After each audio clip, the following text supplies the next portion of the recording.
Thank you all for coming today. On behalf of the entire City Council of Rancho Palos Verdes, thank you all for coming out this morning. I know on part of the hill, it is a beautiful sunny day. Unfortunately, here at the Dyda Civic Center, it's a little bit foggy. So the wonders of Rancho Palos Verdes, that on one side of the hill, it's 85 degrees and not a cloud in the sky. On the other side of the hill, it's fogged in, and but the upside is it's nice and cool this morning. I'd like to ask everybody to please stand and remove your hats for our national anthem performed by Josephine Joy. Josephine, if you could come up. Oh, say, can you see by the dawn's early light what so proudly we held at the twilight's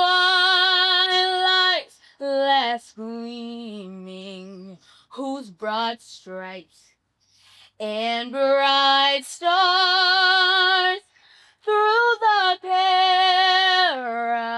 perilous fight, all the ramparts we watched were so gallantly streaming, and the rockets' red glare, the bomb bursting in air, gave proof through the night that our flag was still there. Whoa, say does that star-spangled banner yet wave? Oh, the land of the free and the home of the brave.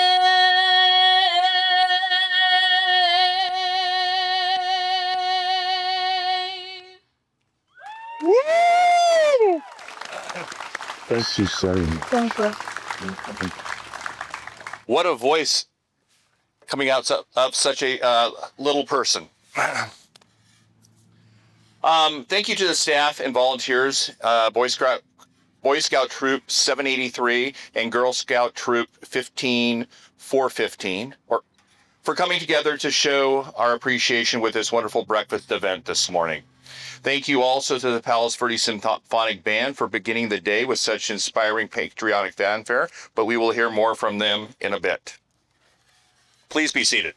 On this day of Veterans Day, we owe our veterans a deep and abiding gratitude.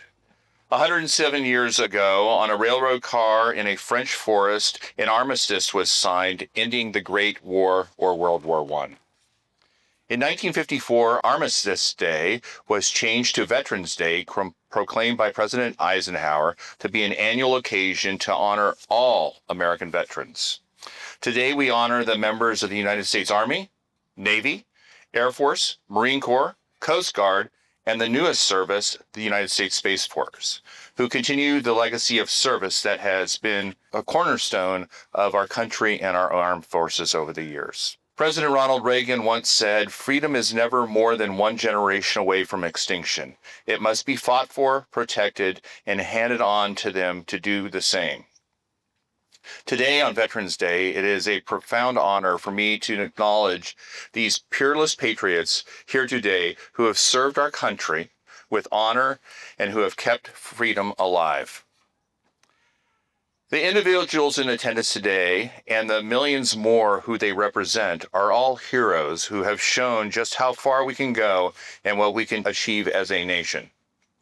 Everyone who is able and is a veteran, please rise to show respect for our city veterans. So all veterans, please stand.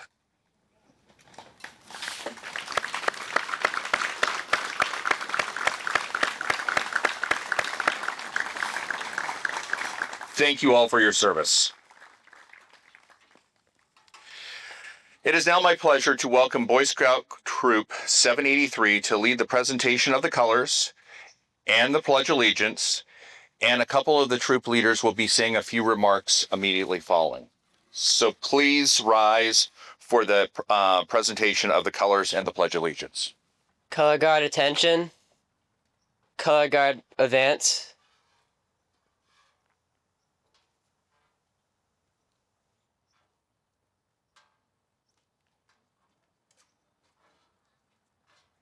Prepare to post the colors. Post the colors. Please join me in the Pledge of Allegiance. Pledge allegiance to the flag of the United States of America and to the republic for which it stands, one nation, under God, indivisible, with liberty and justice for all. 2. Audience may be seated. Color guard dismissed. So I was told 2 of the troop leaders are going to have a few words to share with us on what Veterans Day means to them. So, gentlemen. I'm Justin Zhang, and today I want to talk about what Veterans Day means to me. Veterans Day is a time to honor and thank the people who've served in the military. These are the men and women who have worked hard to protect our country and help keep peace. Some went to war and others helped in different ways, but in the end, they all showed great courage and dedication. To me, Veterans Day is about remembering and being thankful. It reminds us that freedom isn't free, and it comes from the people who are willing to serve and sacrifice for others. We should take time to think about what they did and show respect for their service. Even small things like saying thank you can help us understand how important they are. Although we are not all veterans, they inspire us to contribute to the community in any way, just like them. Thank you to all veterans. We appreciate you.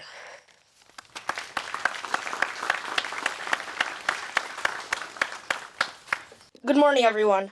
My name is Chris Ugalot, and I'm so honored to be here with all of you this morning for our Veterans Day breakfast. Today is a very special day. A day to say thank you to all the men and women who have served in the United States Armed Forces.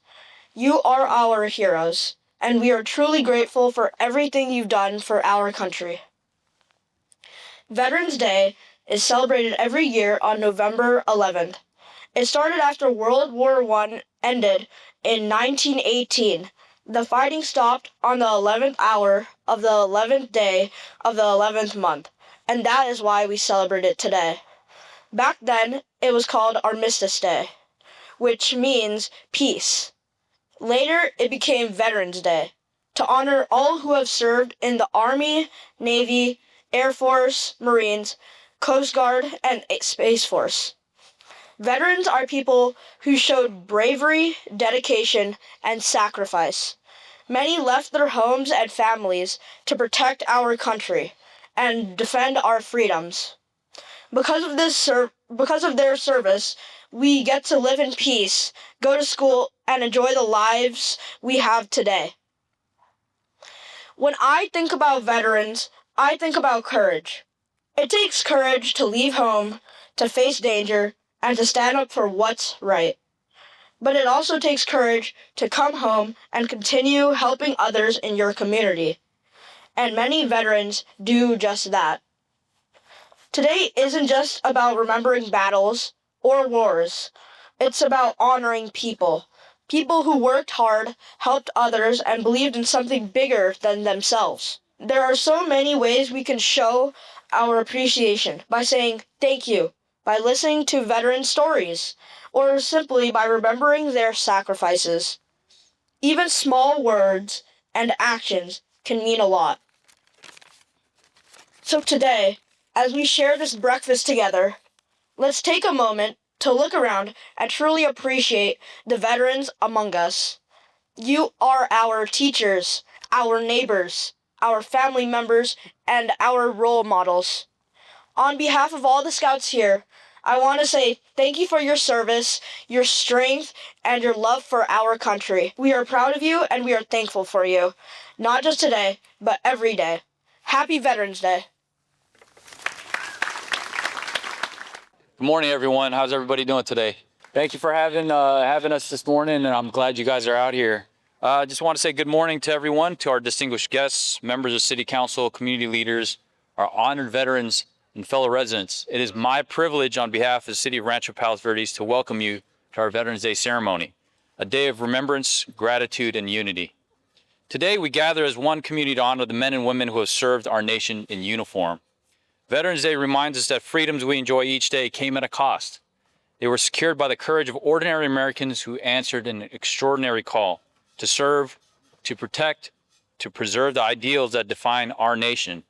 From battlefields abroad to missions of peace and relief here at home, their service has written a story of America, a story of duty, sacrifice, and hope. Our veterans embody the best of who we are. They come from every walk of life, yet in service they are bound together by shared commitment to one another, to their mission, and to our country. That unity, forged in the most challenging of circumstances, stands as a powerful example to all of us. At a time when our nation often feels divided, we would do well to look to our veterans for guidance. They show us that unity is not the absence of difference, but the presence of purpose. They remind us that our strength has always come from our ability to stand together, to find common cause, to listen with respect, and to work for the good of all. Now today, we also remember those who did not return home. We honor their memory with gratitude too deep for words, and we rededicate ourselves to ensuring that their sacrifice was not in vain. May we carry forward their legacy and earn their sacrifice through service to one another, through compassion in our community and unity in our civic life. So to every veteran here and across our city, thank you very much for your service. May we honor you not only with our words today, but also with our actions every day, building a community and a nation worthy of your sacrifice. So thank you. May God bless our veterans, and may God bless the United States of America.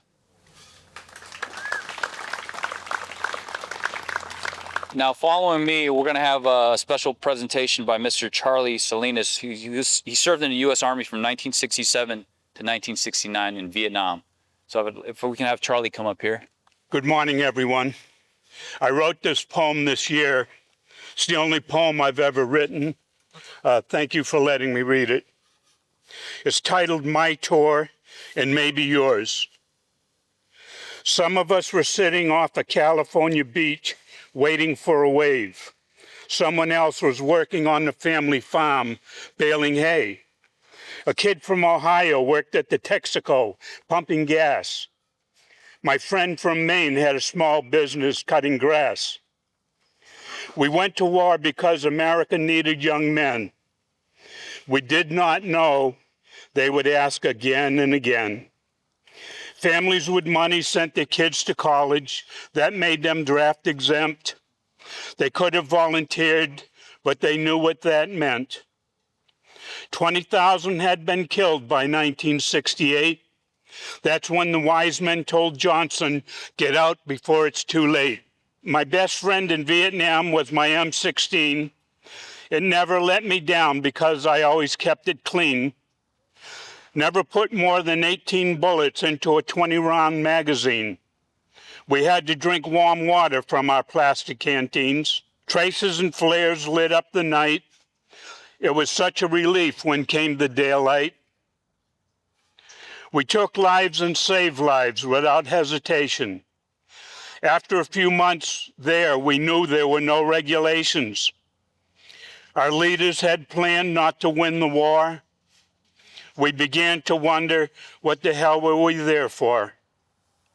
In all the previous wars, those who served were heroes, and that's a fact. When we made it home, we found out our country did not want us back. With broken hearts, we went on with our lives, never understanding why we couldn't get close to our kids and our wives. Through the years, we always wondered why. So many were lost, and we didn't die. All through the trauma, the alcohol, the drugs, and the rage, we sit here together today, defying old age. We've won. Thank you.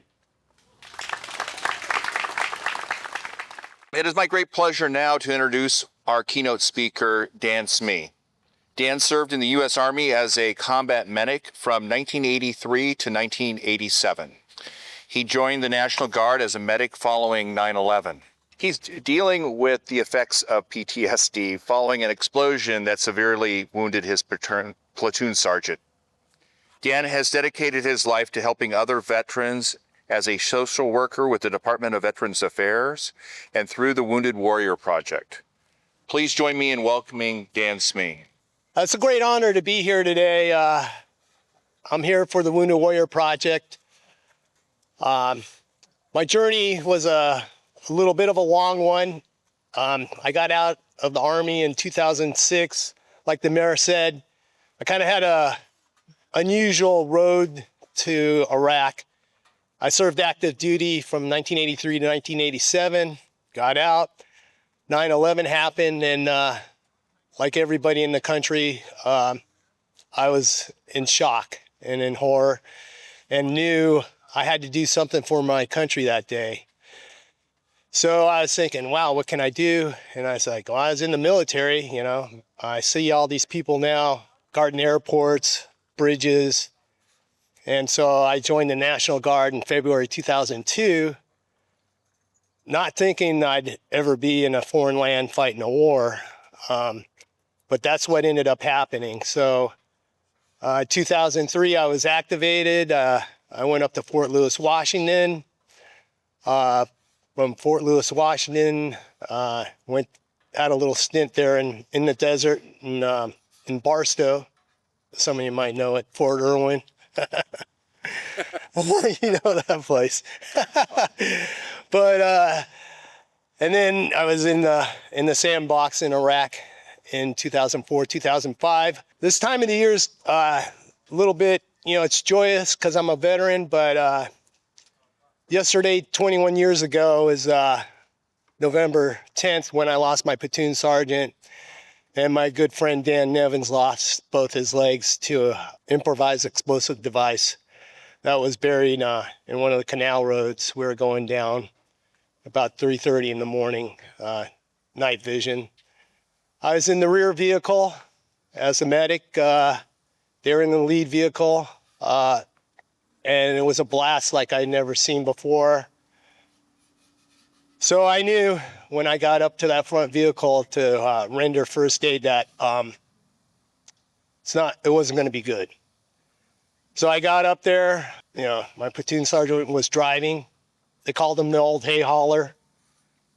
Sergeant First Class Ottolini, we're thinking about you on this day. You know, the funny thing about him was he wasn't even supposed to be there. He was supposed to be in Longstuhl, Germany, getting a surgery for a hernia. But he was the kind of guy that said, I'm not going. I'm staying here, and I'm not going till we redeploy back stateside. I'm going to stay here with my men and complete the mission. That cost him his life, but that shows you the sacrifice that the men and women who serve our military, that's the sacrifice they're willing to lay for their friends and their service members. So it's great to be a veteran today, but I'm also thinking about Sergeant First Class Ottolini and my good friend Dan Nevins, who is an amazing guy. He's missing 2 legs. And he lives the best life. He's amazing. He's an inspiration to me and a lot of other veterans out there. So when I came back home in 2005, I was in bad shape mentally and physically because I also was near missed 2 IEDs, but knock on wood, I was okay. We're an up armored vehicle and no one got severely injured. But that year experience in Iraq changed me in ways that were good and ways that were bad. I saw the best of humanity and the worst of humanity. So when I came back home, you kind of on an euphoric high, you're back home. And at that time, it was 2005, so the war was still pretty fresh. So everybody was like, hey, welcome back home, good job out there, you know, good work. Buying you beers, you know, and it felt good. The family, friends, everybody was really appreciative. I got to tip my hat off to Vietnam veteran guys because you didn't have that experience. And if it wasn't for you guys, the current batch of veterans that returned back home from the combat zone, we wouldn't have half the things you guys made sure what happened to you wasn't going to happen to another generation of veterans again. And for that, I'm always grateful. When we stand on the shoulders of those that came before us, and we're going to carry that torch and make sure another generation of veterans never come back to that. But I appreciate that from the bottom of my heart. So, transitional issues, I'm at home. I'm about ready, I'm on medical now because I got too many injuries to continue the mission. So I'm about ready to discharge and I'm back home. They redeployed me back home and I was just circling the drain. Drugs, prescription drugs, isolation, not wanting to deal with the world. Everything kind of fell in on me. And it was weird because there was no reason for me, but I lost my mission and a purpose. Because serving in that uniform, you definitely have a mission and a purpose. And there's nothing like it. 250 years the Army's been around. It's June. In October, the Navy, 250 years. The Marines. Any Marines out there? No? Yeah, all right. 250 years this month. Now, I have friends that served 20 plus years in the military. You think about it. 20 plus years of their life and the military's been around for only 250. That's a good portion. And the tradition that the military has, it's amazing. But getting back to my journey, so funny how life works. So I'm at home, isolating, drinking, doing things I shouldn't be doing. And I was in my room and a Wounded Warrior Project commercial came on TV. And this is getting towards 2006 now. And on the TV was my friend, Dan Nevins, saying how great Wounded Warrior Project was and what they did for him.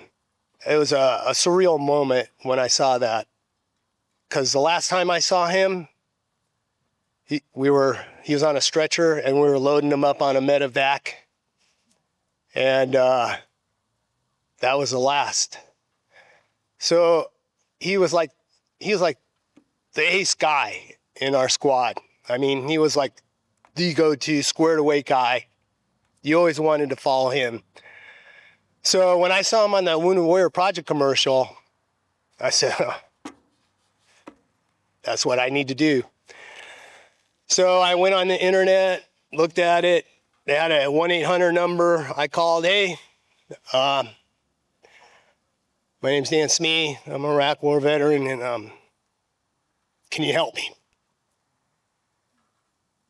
And it was that day they called and made sure I got connected to the things I needed to help me get my life back on track. And I'll never forget it. So I ended up going to the VA and, getting some help there. By this time I got out of the military. So I'm thinking, okay, this is what I'm meant to do. God didn't take me in Iraq and, sitting at home with suicidal ideation and just circling the drain. I knew I had my new mission. I knew that I had to serve in the memory of those who didn't get to come back home and to help those guys who were coming back home so they didn't have to go through what I was going through. So I went to every Wounded Warrior Project, every event. I got engaged. I ended up going back to school. I finished my bachelor's degree. I went to Cal Poly, San Luis Obispo, if there's any alumni out there. USC, any USC alumni out there? Yeah, all right. Got my master's from social work at USC. And, and Wounded Warrior Project was all the way behind me, assisting me, making sure, like in basic training, when somebody can't make it over a barrier or one of the obstacles, there's another soldier there to help them get over the wall. And that's what they were doing for me. That's what the logo represents. Sometimes you carry, sometimes you're getting carried. And I don't know where I'd be today without this organization. They've meant so much to me. So, yeah, I haven't looked back. I just want to give a great, I want to thank all the veterans out there. I want to thank Palos Verdes for having me come out here. Usually when the Warrior Project has me going to a veteran event in Rialto or must say Palos Verdes is much nicer. Yeah. But I'm a local guy too. I was born in the South Bay. I was born in Hermosa Beach, grew up in Hawthorne, graduated in Hawthorne High School. So, I'm gonna go down, and this event today is gonna go down in memory for me. And I want to thank you all for your support. Thank you guys for preparing the meals over there. All the people who put this together. Yeah, let's give these guys a round of applause. Good job. Good job there, guys. And everybody, the band, all the veterans here, let's go out, have a great day. It's a good day to be American. Thanks, everybody, for your support, and hope to see you next year. That story, very moving to me. Your service, both in combat and as a civilian, helping others, is an inspiration to us all. President Obama once said, whether the world makes you cynical, whenever you seek truth, humility, and true selflessness, look to a veteran. Well, these are cynical times, but look around. Look to the faces of those that have served, those who have set an example. Look at a veteran. Thanks to everyone who made this special morning possible, and once again, on behalf of the entire community of Rancho Palos Verdes, I'd like to express my deepest gratitude to all of our nation's veterans. There is more food and more music by the symphonic band, so please stay and enjoy this very special day. One last thing before we leave today, we have this beautiful handmade wood sign built by Keith Hunter, one of our city's rangers and veterans of the United States Marine Corps. We will be raffling this off to one lucky attendee. I think we already did. So Kelly Chan, congratulations. Please come up and claim your prize. Finally, if any veteran in attendance did not receive a commemorative challenge coin, please raise your hand or go to the check-in desk, and staff and volunteers will be coming around to hand out a challenge coin. Thank you all very much for coming today, and have a wonderful rest of the day. Thank you, Mayor. Thank you.